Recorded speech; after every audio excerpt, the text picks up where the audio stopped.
Bueno, buenos días. Vamos a continuar. Nos quedamos en el fundamento de el bautismo en agua y hemos visto algunos puntos ahí, cómo Dios usó a Juan el Bautista para llevarlo a cabo. Vamos a continuar aquí. Hubo quienes vinieron al bautismo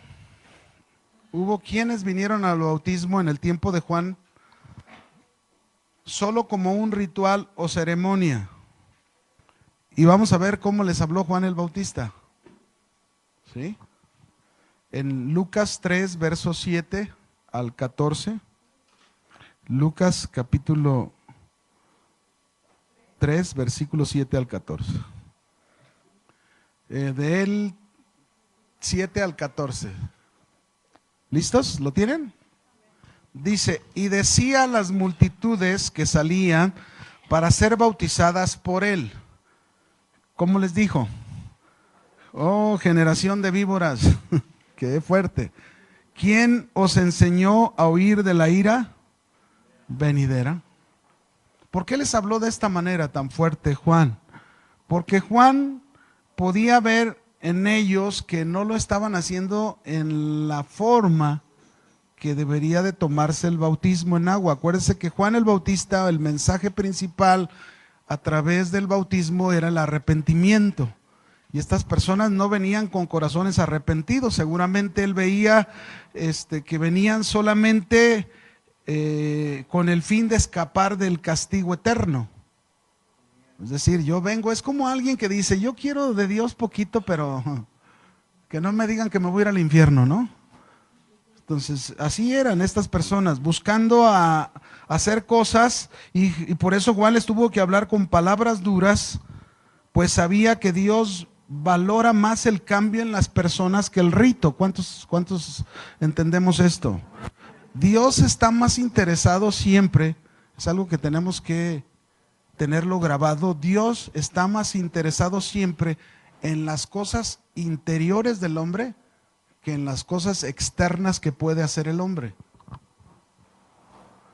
O sea, el hombre puede ofrecerle y a Dios muchísimas cosas externas, pero Dios no es lo que más le agrada. A Dios le agrada lo interior. Dios está preocupado, para que lo entiendan, Dios está preocupado por el corazón de cada uno de nosotros. Cómo se conduce, cómo se comporta, etcétera. Ahora, dice en el versículo 8, haced pues frutos dignos. Miren la invitación a quienes les habló duro. Juan les está diciendo, hagan frutos dignos ¿de qué? De arrepentimiento. Y no comencéis a decir dentro de vosotros mismos, tenemos a Abraham por padre, porque os digo que Dios puede levantar hijos a Abraham aún de estas piedras. Aquí habla en una manera simbólica Juan y profética. Por un lado, los judíos siempre tomaban el estandarte o la bandera de la descendencia, ¿no? Ellos creían que la descendencia era la que les daba la entrada con Dios. Es como hoy en día, por ejemplo, yo tengo hijos que nacieron ya en un matrimonio cristiano, un ambiente cristiano, pero no quiere decir que porque ellos son hijos de padres cristianos, ellos van a agarrar la bandera de la descendencia familiar y dicen, yo soy cristiano. No, ellos tienen que nacer de nuevo. Y no porque, mi papá y mi mamá, entonces yo también no. Hagan de cuenta que así eran estos judíos. Nuestro padre Abraham, y por eso nosotros, porque descendían de Abraham. Entonces ellos tomaban la descendencia como el estandarte para decir, esta es la manera en que nos acercamos a Dios. Entonces Juan les dice, aunque ustedes digan que son descendientes de Abraham, no es lo suficiente para Dios y para que ustedes obtengan su salvación. La salvación solamente es por medio ¿de quién? De Cristo. Ellos tenían que arrepentirse y prepararse para la llegada del Mesías, si es que querían su salvación. Y eso es Juan capítulo 3, versículo 8. Lucas, qué bueno que me corrigen. Lucas 3, ya me fui a Juan, ¿verdad? Estoy hablando de Juan, más bien el Bautista. Así nos pasa a veces. Ok, vamos a seguir. Entonces Dios no quiere que nadie dependa ni de descendencia, ni, o sea, cada uno tenemos, nosotros los que somos padres, por eso tenemos la responsabilidad de enseñar a nuestros hijos que ellos tienen que nacer de nuevo. Ellos tienen que tener un encuentro personal con Jesús. Y no nada más enseñarles, sino también doblar las rodillas y orar para que el Señor haga la obra en sus vidas, ¿no?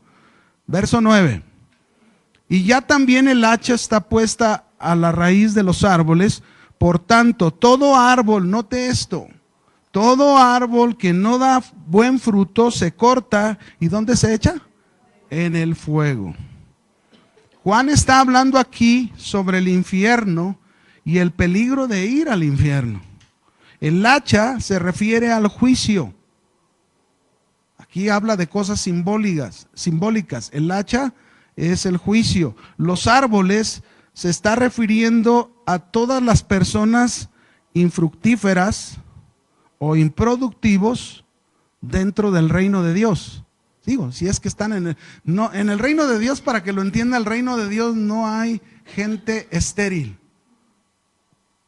En el reino de Dios tiene que haber gente productiva que da fruto. ¿Sí? Entonces es lo que él está hablando, que aquellos que no den fruto, pues nunca fueron hijos de Dios, nunca nacieron de nuevo, y por lo tanto su lugar es en el fuego.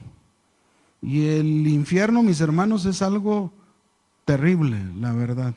Es algo que no le deseamos a nadie, y por eso tenemos que estar conscientes de eso. Isaías 30, versículo 9 al 11, nos da una referencia de personas que han tenido la oportunidad de conocer a Dios, pero sus corazones y sus vidas las han mantenido en un estado que no es el estado correcto, ¿no? Isaías 30, verso 9, ¿lo tienen? Dice, porque este pueblo es rebelde, hijos mentirosos, hijos que no quisieron oír la ley de Jehová, que dicen a los videntes, no veáis, y a los profetas, no nos profetices lo recto. Decidnos cosas que nos halaguen, profetízanos mentiras, dejad el camino, apartaos de la senda, quitad de vuestra presencia el santo, al santo de Israel. Ahora, esto se habló muchos años, como 700, 800 años antes de Cristo. Y quiero decirles que estamos en el siglo XXI. Pues en el siglo XXI, en la iglesia, en el pueblo de Dios, sucede esto. Hay pueblo rebelde, hay hijos mentirosos dentro de la iglesia, que escuchan el mensaje de Dios, que han tenido la oportunidad de escuchar el mensaje de Dios. Así lo hay, pero también hay profetas que hablan mentiras. Hay maestros que enseñan cosas que halagan el corazón de la gente en lugar de confrontarles con la verdad de Dios. Esto existe hoy en día, y esta es una palabra como lo estaba haciendo Juan el Bautista. El hacha ya está puesta en la raíz de los árboles. Por eso, mis hermanos, cada uno de nosotros como cristianos, como creyentes que somos, los fundamentos son muy importantes, pero más importante es que tú los vivas, que tú los hagas parte de tu vida. Y uno de esos fundamentos que tiene que ver con el bautismo en agua es precisamente una vida de arrepentimiento. El arrepentimiento muchas veces pensamos que es cuando vengo a Cristo, me arrepiento y ya hasta ahí quedó. No, no, no. Tú desde ahí comienzas una vida de arrepentimiento toda tu vida, hasta que Cristo venga. Cuando tú te acercaste a Jesús, pusiste tu fe en Él, pues esa fe no es nada más ahí, es una fe que debe de desarrollarse en toda tu vida hasta que Cristo venga. Y mantenerte fiel en las enseñanzas del Señor, mantenerte obediente a la palabra de Dios. ¿Para qué? Para que des fruto, para que seas un árbol con fruto, para que seas un árbol productivo que da fruto. A lo mejor tú no puedes dar el 100, pero sí vas a dar un 30 y tienes fruto. A lo mejor tú no das el 30, tú puedes dar el 60, tienes fruto. Eso es lo importante. Fruto, que hay fruto en nosotros, porque el fruto es la evidencia de que verdaderamente hemos nacido de nuevo, ¿verdad? Por ejemplo, vea, vamos a hablar cómo ese fruto digno de arrepentimiento lo manifiesta Juan el Bautista de esta forma. Lucas 3, verso 10. Vamos a ver, él habló de frutos dignos de arrepentimiento. Vamos a ver qué dice Juan. ¿Lo tienen? Lucas 3:10. Dice, y la gente le preguntaba, diciendo, entonces, ¿qué haremos? O sea, ¿o qué debemos hacer? Y mire la respuesta de Juan el Bautista. Respondió y les dijo, el que tiene 2 túnicas, dele al que no tiene. Y el que tiene que comer, haga lo mismo. Vinieron también unos publicanos para ser bautizados. El publicano era el cobrador de impuestos, ¿verdad? Que a veces cobraba de más y le daba su parte a los romanos y la otra él pues enriquecía. El publicano, así eran. Y entonces por eso eran despreciados por los judíos. Eran judíos, pero que trabajaban para el gobierno romano. Y entonces estos vienen y le dicen, ¿qué tenemos que hacer para ser bautizados? Y mire la respuesta de Juan. Y le dijeron, maestro, ¿qué haremos? Y él les dijo, no exijáis más de lo que está, ¿qué? Es decir, pues no sean tranzas. No pidan más de lo que se debe de pedir. Si el gobierno romano pide un 10%, pues eso pidan. Pero si ellos iban y pedían el 20%, pues imagínense, 10 para los romanos y 10 para ellos. Entonces, él está diciendo, si ustedes vienen al bautismo, si ustedes realmente se han arrepentido de su vida pasada y han creído en el Mesías que viene para su salvación, ustedes tienen que presentar frutos dignos de arrepentimiento. Y estos son frutos dignos de arrepentimiento. No sigan viviendo de la misma manera. Otro se acerca y le dice, también le preguntaron, fíjese, unos soldados, diciendo, ¿y nosotros qué haremos? Y les dijo, no hagan extorsión a nadie, ni calumnien, y contentaos con vuestro salario. Cuando yo leo esto, yo me imagino como que no les pagaban muy bien a los soldados.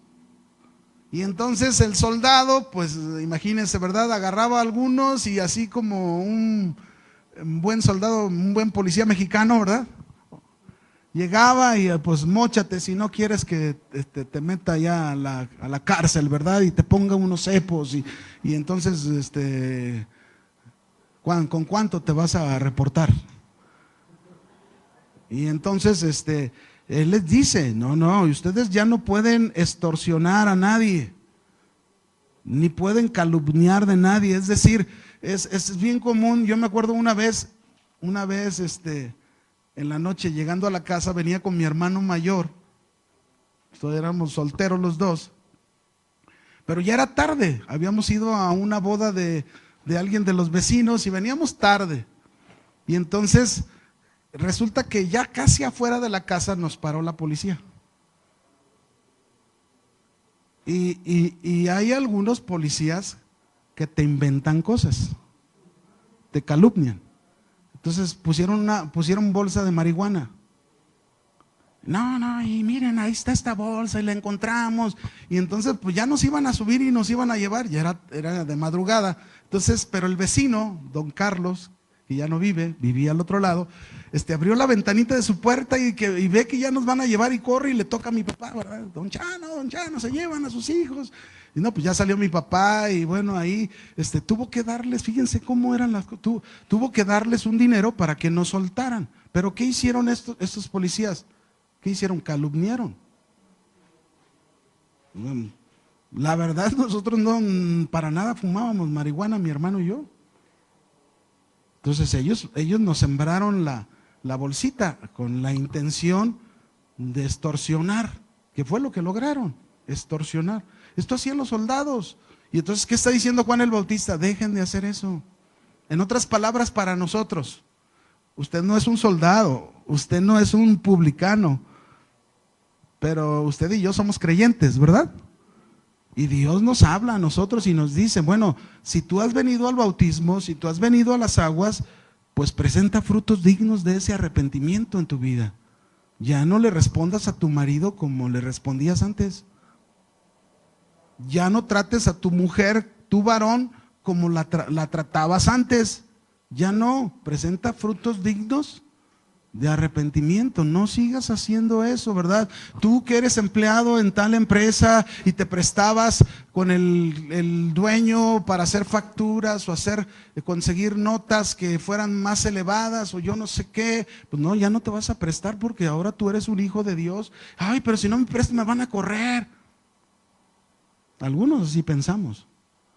Pero ¿saben qué? Cuando nosotros somos determinantes, Dios nos da la capacidad y al contrario, de esos muchos ya no hay en las empresas. Gente honesta, pero sea honesto. A veces es triste, mis hermanos, pero ver en los cristianos, a veces ni siquiera los quieren en las empresas. Al que menos quiero contratar es a un cristiano. Y más si es un patrón cristiano. Porque dice, no, es que como son cristianos, luego piensan que yo soy un patrón cristiano, luego piensan que uno tiene que, pues dejarlos que hagan lo que quieran. No es cierto, eso no es verdad. Al contrario, la Biblia dice que el que tenga un amo cristiano, un patrón cristiano, pues debe de hacerlo mejor porque precisamente para quedar bien con el hermano y con el Señor. Lo mejor, en una manera mucho mejor debe de trabajar. Si no va a estar ahí en el reloj, no, ya es hora, ya me voy, sino, ¿qué tiene yo, patrón? Si ocupa algo más, órale, yo le entro. Así debe de ser. Eso es lo que está hablando Juan el Bautista. Él está sometiendo a prueba a las conciencias de cada uno de los que vinieron al bautismo, que vinieron al arrepentimiento, diciéndoles: comiencen ustedes desde este momento, comiencen a deshacerse de sus pecados dominantes. Comiencen a tomar control de aquellos pecados que antes les dominaba. Entonces, mis hermanos, someternos al bautismo de Juan no es una moda religiosa, ni es algo caprichoso, ni es un viento de doctrina. Tenemos que entender algo. Bajar a las aguas tiene un precio. Habernos bautizado tiene ¿qué? Un precio. Porque con ello, con el bautismo, mis hermanos, toda persona que se ha bautizado, con el bautismo, ha hecho una señal con Dios. Como lo hizo el pueblo de Israel en el pasado con Abraham, que era circuncidarse. Ahora todo creyente, al bautizarse, ha hecho una señal con Dios. Y esta señal, Él está anunciando, cada uno que se ha bautizado, estamos anunciando que hemos abandonado ya nuestro pasado y nos hemos determinado a seguir a Dios en una nueva vida. Nos hemos determinado a seguir a Dios en una nueva vida. Fíjense, por ejemplo, hace años, pues celebramos bautismos, ¿no? Llevamos a cabo algunos bautismos. Y pasó como un año después, que alguien me dijo de una pareja que se bautizó ese año atrás y que todavía la pareja vive en Amaciato. Entonces ahí es donde tú dices, a ver, si se bautizaron y se estaban comprometiendo a anunciarle a Dios, abandono mi pasado, pues ¿cuál debía haber sido su respuesta inmediata? Hacer las cosas como Dios las está pidiendo en su palabra, ¿no lo creen? Ese sería un fruto digno ¿de qué? De arrepentimiento. Pero ya había pasado un año y ellos vinieron a consejería un día y yo les dije, ¿por qué no han hecho este compromiso con Dios? Y bueno, ese es el asunto, mis hermanos. Ahora alguien puede decir, ¿y entonces por qué los bautizaron? Pues imagínense, mis hermanos, andar detrás de cada uno y investigando si están casados, si no están casados. No es fácil, y más en una iglesia como esta, usted lo sabe, ¿no? Son grandes, somos, claro, después uno sabe que las cosas siempre salen a la luz. Siempre. Siempre salen a la luz. Es como en algunas graduaciones, inclusive del instituto, en algunos tiempos pasados, ¿verdad? Algunas personas se llegaron a graduar y después llegábamos a saber que, por ejemplo, el esposo ya no vivía con la esposa, había abandonado a la familia. Pero ahí estaba con su diplomata. Híjole, ¿no? Y nosotros no supimos, porque si hubiéramos sabido, créame lo que no le damos nada. Porque ese no merece nada. O sea, ¿cómo decir? Es que sí terminé. ¿Y de qué te sirve haber terminado si no estás haciendo nada de lo que aprendiste? ¿O no? ¿O qué piensan ustedes? ¿Los premiamos? ¿Verdad que no? No podemos hacerlo. Estaríamos haciendo un mal. Si hubiéramos sabido con tiempo y lo hacemos, nosotros estaríamos mal. Porque estamos enterados de la condición de la persona. Y hay un texto en la Biblia que dice: no participes de los pecados impuros de otros. Y eso es participar de los pecados impuros de otros. Por eso uno espera, mis hermanos, que a través de las enseñanzas de la palabra de Dios, la vida de cada uno se vaya corrigiendo. La vida de cada uno lo hagamos bien. Porque mire, al final de cuentas, como este señor que recibió su papel, pero si usted me pregunta cuál es el fin de su vida ahorita, pues es terrible, porque ni siquiera se congrega, ni siquiera busca a Dios, dejó a su familia y anda vagando la persona por ahí. Pues triste, porque ahí es donde entra precisamente el castigo de Dios ante una persona que realmente despreció lo que Dios le ofreció. Por eso tenemos que hacer frutos, ¿qué? Dignos de arrepentimiento. No podemos ignorar eso. El apóstol Pablo nos aclaró muchísimo en la carta a los romanos, nos aclaró muchísimo lo que significa el bautismo en agua. Vamos ahí a Romanos capítulo 6, versículo 2. 2 al versículo 5. Capítulo 6, versículo 2 al 5. ¿Lo tienen? Dice ahí: ¿o no sabéis que todos los que hemos sido, ¿qué? Bautizados en Cristo Jesús, hemos sido bautizados en su muerte? Quiero que comprendamos bien esto. Muerte de Jesús, muerte nuestra. Es decir, cuando yo soy bautizado por la fe, aquí hay una unión. En el bautismo tú te estás uniendo a la muerte de Jesús por la fe. Hay una identificación en ese sentido. La muerte de Jesús es nuestra muerte al ir al bautismo, porque eso es lo que significa y lo que está diciendo Pablo aquí. ¿No sabéis que los que hemos sido bautizados en Cristo Jesús hemos sido bautizados en su muerte? Tú no eres el que llegaste a morir físicamente. El que murió físicamente en una manera literal fue Cristo, ¿verdad? Acuérdense que el bautismo es una señal. Y luego dice el verso 4: porque somos sepultados juntamente con Él para muerte por el bautismo, a fin de que como Cristo resucitó de los muertos por la gloria del Padre, así también nosotros andemos en nueva vida. Es decir, si fuimos unidos en la muerte de Jesús, vamos a ser entonces unidos con la resurrección de Jesús. Es decir, si yo he muerto con Jesús, ¿en qué he muerto con Jesús? En mi vida pasada. Acuérdense que como hombres somos pecadores.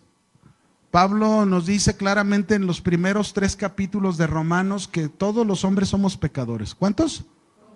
¿No hay justo? Ni siquiera uno. No hay. Ni uno.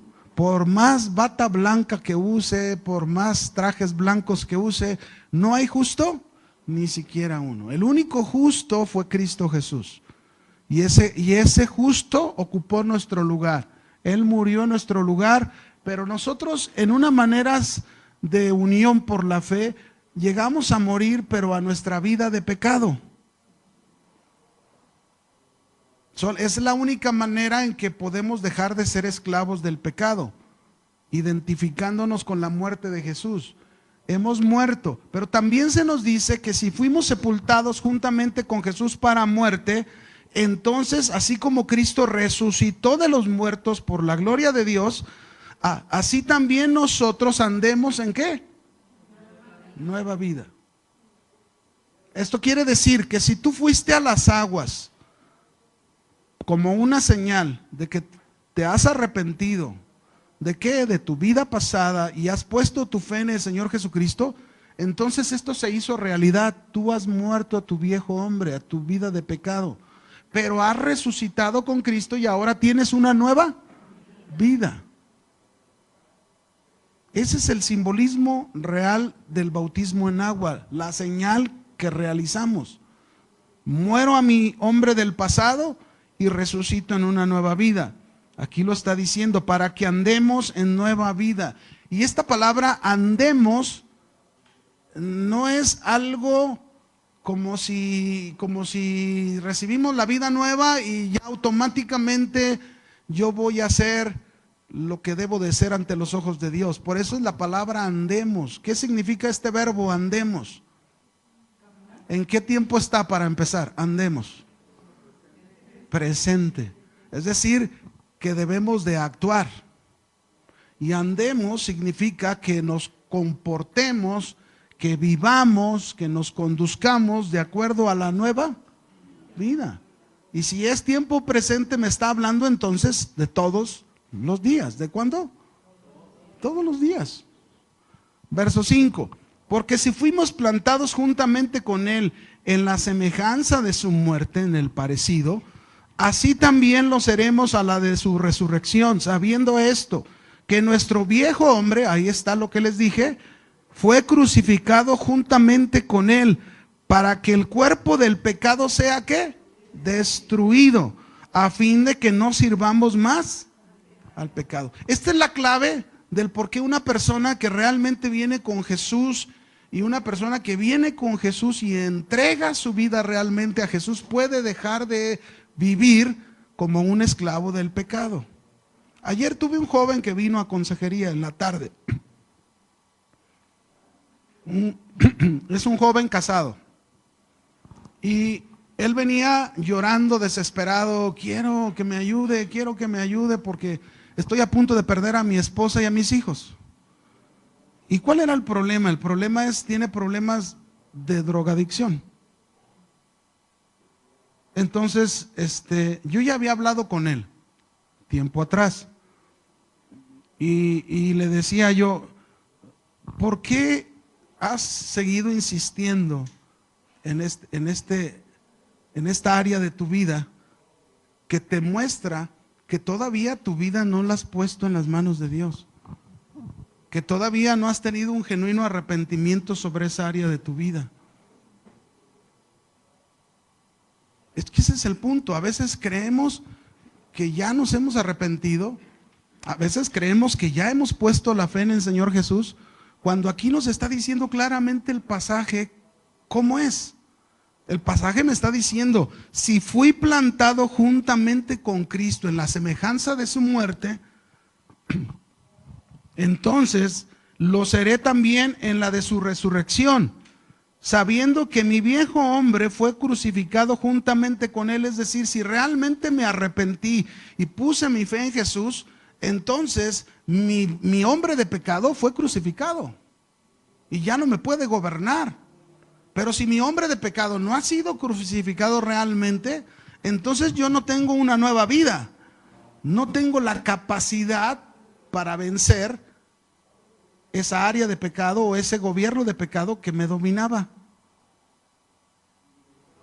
La única manera de vencer al pecado es por esto, mis hermanos. ¿Cómo se llama? No hay un ser humano que pueda vencer al pecado sino a través de esto. Nueva vida.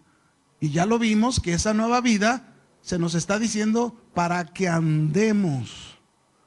Para que andemos. Es decir, me está diciendo que es algo activo, no pasivo, para que yo viva, me comporte, me conduzca de acuerdo a esa nueva vida que recibí en Cristo. Esa nueva vida que la da el Espíritu Santo. Es una nueva vida que comienza a través del Espíritu Santo. Vamos a ver otro pasaje que nos confirma exactamente lo mismo, fíjense. No se pusieron de acuerdo ahí, es el Espíritu Santo hablando. Aquí es Efesios capítulo 2, verso 1 al 6. Vamos a mirar este mismo asunto. Capítulo 2, versículo 1 al 6. Si alguien de ustedes me dijera esta mañana, pastor, ¿cómo le puedo hacer si hay una área en la que no he podido vencer de mi vida? Esto es diferente, un área a que todavía el pecado te gobierne. Hay que saber distinguir. Como creyentes, yo tengo 37 años de conocer al Señor, y si usted me pregunta, pastor, ¿usted todavía tiene áreas? Yo te diría muchas. O sea, he vencido muchas, pero todavía, porque así va a ser toda la vida de un creyente, toda la vida es, siempre va a haber áreas en las que tienes que estar luchando hasta que tomas la victoria. ¿Sí me explico? Ahora, cuando yo digo que tengo luchas, no estoy diciendo que me están venciendo. El tener luchas con áreas de mi vida, yo puedo tener el dominio sobre de ellas, pero no quiere decir que me están venciendo. Pero tengo esas luchas, todavía las tengo porque estoy en este cuerpo corrupto. Este cuerpo todavía tiene la tendencia a querer pecar.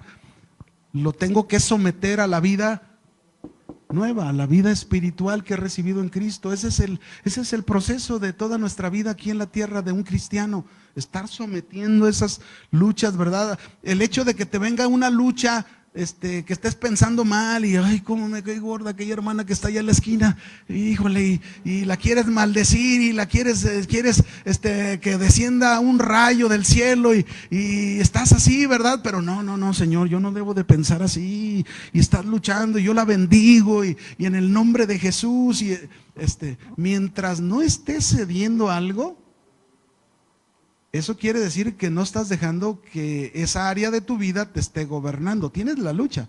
Por eso digo, son áreas que tenemos, pero no quiere decir que nos están gobernando. Eso es muy diferente a cuando todavía el pecado nos gana, y nos gana, y nos gana, y nos gana en el contexto de toda nuestra vida, ¿no? Mire lo que dice aquí. Y Él, Cristo, os dio vida a nosotros. ¿A quién se está refiriendo? A los creyentes, porque aquí está dirigida la carta a creyentes.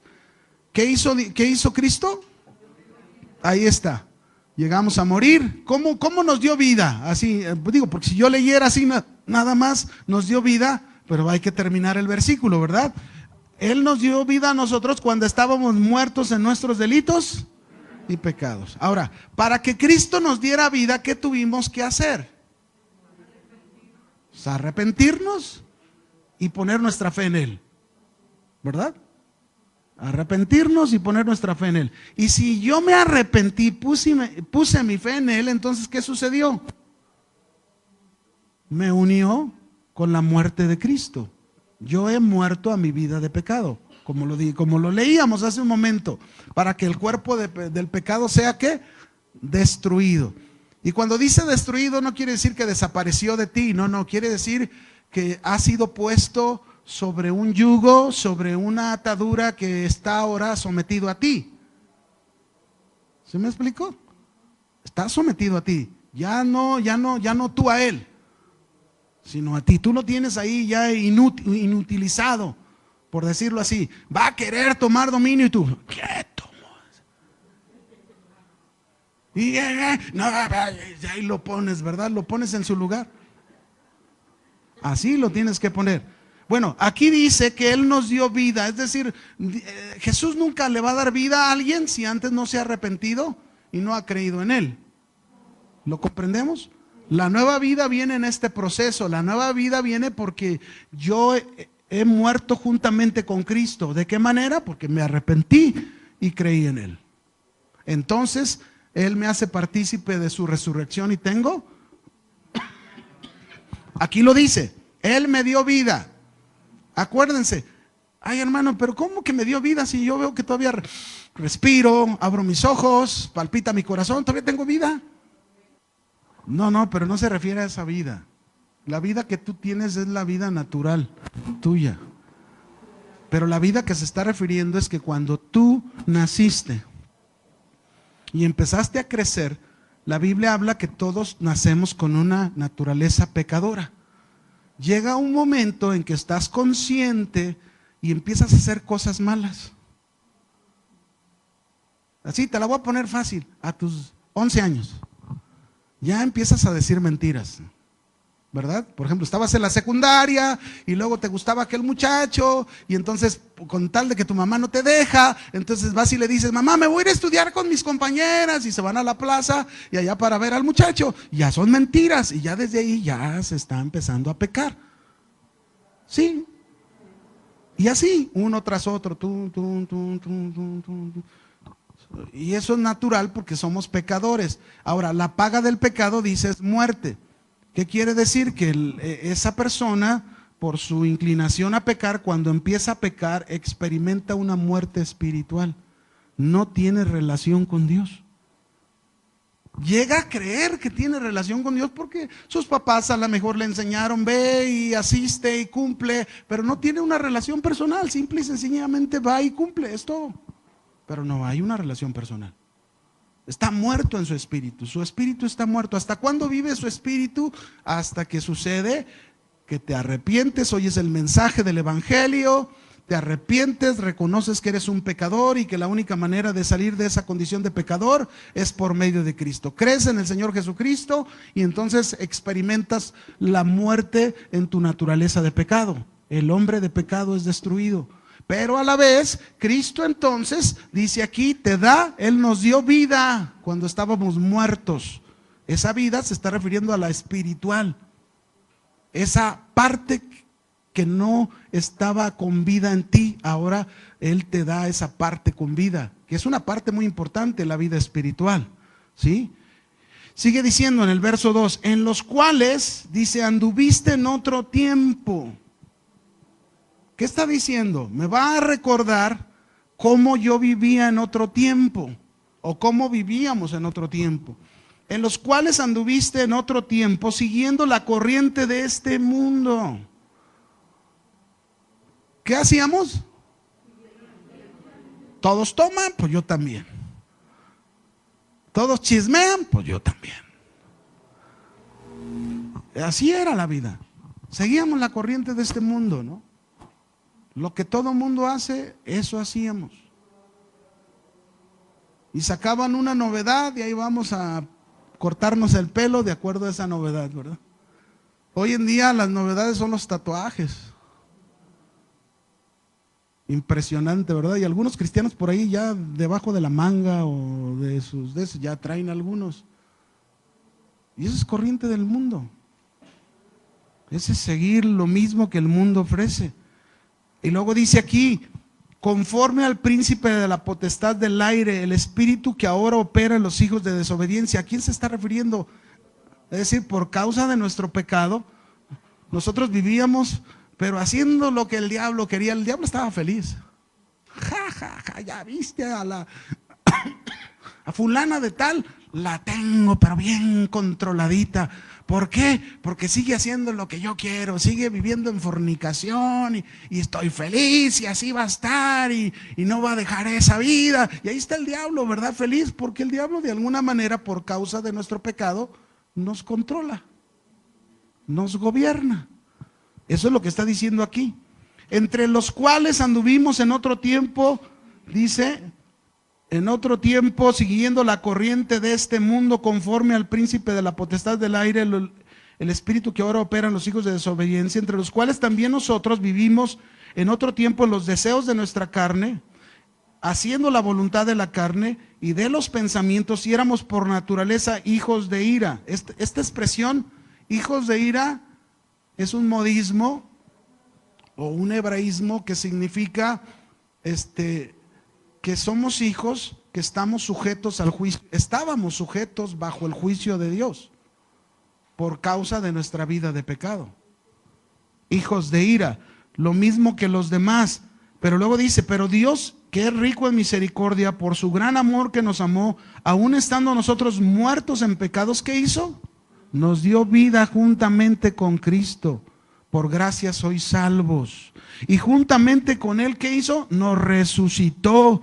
Y asimismo nos hizo sentar en los lugares celestiales con Cristo. Entonces yo preguntaría, ¿cuántos de ustedes se consideran resucitados en Cristo? Bueno, si tú te consideras un resucitado con Cristo, entonces tú tienes que presentar frutos dignos de arrepentimiento.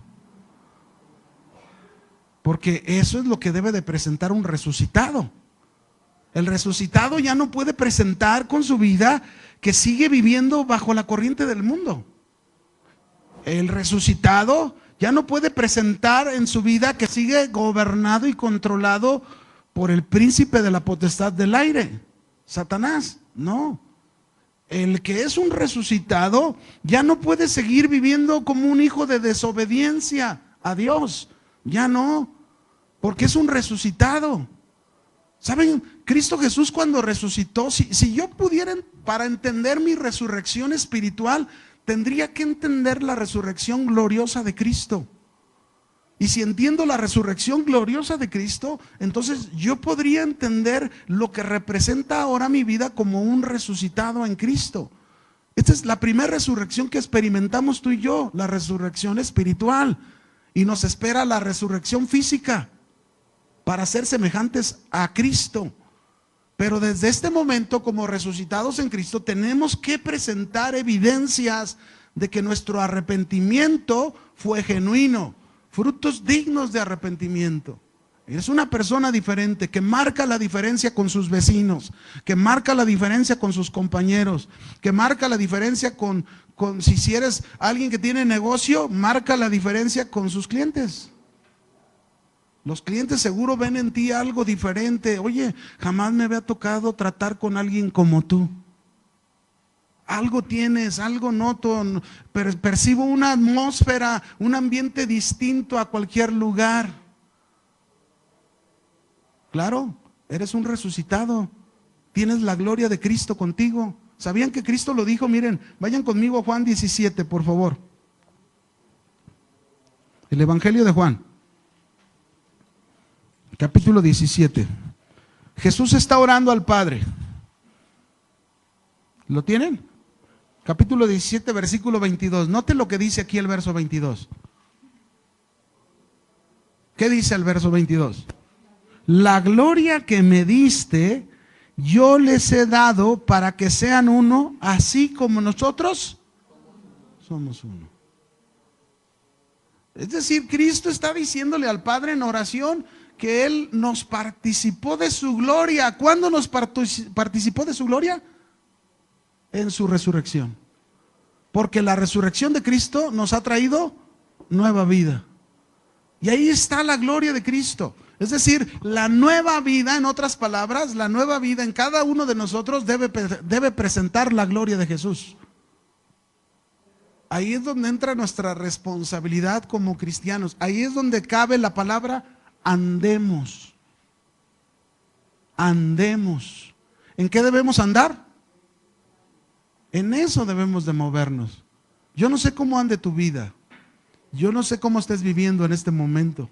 Pero yo sí te animo para que lo que aprendemos de la palabra de Dios sea parte de nosotros, sea parte de nuestra vida cotidiana, sea parte de lo que estamos envueltos cada uno de nosotros. Tenemos que andar en vida nueva como resucitados en Cristo. Tenemos que presentar frutos dignos de arrepentimiento, para que a través de esos frutos dignos de arrepentimiento la gente pueda ver en nosotros la gloria de Cristo, la gloria de Jesús, que es lo que dice el texto que leímos, que es la gloria que Jesús nos ha dado a cada uno de nosotros. Amén. Así que aquí está diciéndonos nuevamente, verso 5 de Efesios 2, dice, aún estando nosotros muertos en pecados, nos dio vida juntamente con Cristo. por gracia somos salvos. Y mire el final, dice, y juntamente con Él nos resucitó. Me llama la atención esto, dice, asimismo nos hizo sentar en los lugares celestiales con Cristo Jesús. Esto, sentarnos en los lugares celestiales juntamente con Cristo, mis hermanos, tiene todo un simbolismo tan profundo como no tienes una idea. Porque en primer lugar, si estamos sentados juntamente con Cristo, piensa lo que Cristo logró por ti. Para empezar, Dios no te está viendo directamente a ti. Dios te está viendo a ti por medio de Cristo. Eso es lo que significa estar sentado en los lugares celestiales. Porque Cristo es la cabeza y nosotros somos el cuerpo. Miren, qué cosa tan gloriosa, ¿no? Que Cristo logró por nosotros. Dios me está viendo por medio de Cristo. Dios está esperando toda mi transformación para que un día yo sea presentado delante de Él como Cristo ya está sentado a la diestra de Él. Ese es uno de los significados. Pero otro de los grandes significados que representa el estar sentado en lugares celestiales con Cristo, mis hermanos, esto significa que tú y yo debemos aprender a tener una mente como la tiene Cristo.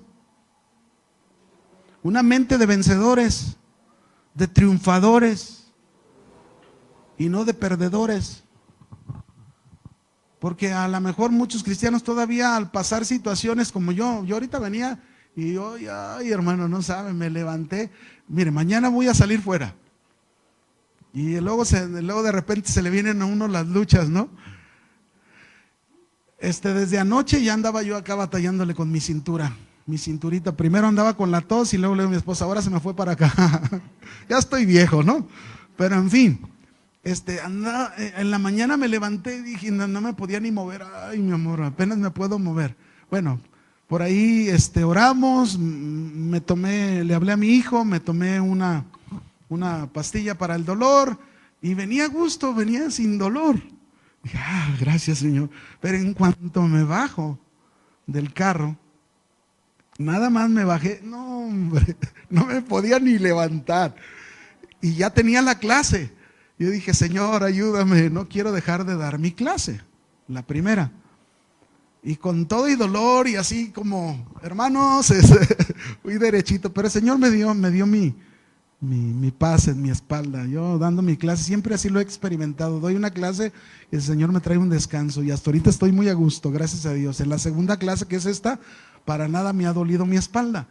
Pero cuando llegué estaba al principio, los primeros 10 minutos era un dolor, como no tiene una idea. Pero ahí es donde debemos de tomar esa mentalidad de ¿qué? Vencedores. Para mí no sería difícil de haberle echado un telefonazo ahí al encargado de, oye, ¿sabes qué, brother? Estoy descuadrado. No desvielado, descuadrado. O sea, me falta que me alineen. Pero la realidad es que tenemos que sobreponernos a muchas cosas. Yo he aprendido a ministrar en debilidad y he visto la mano de Dios siempre respaldando. Entonces, así es como tenemos que hacerlo, es estar sentado en lugares celestiales. Eso es lo que significa. Tú y yo debemos tener una mentalidad de vencedores. Amén.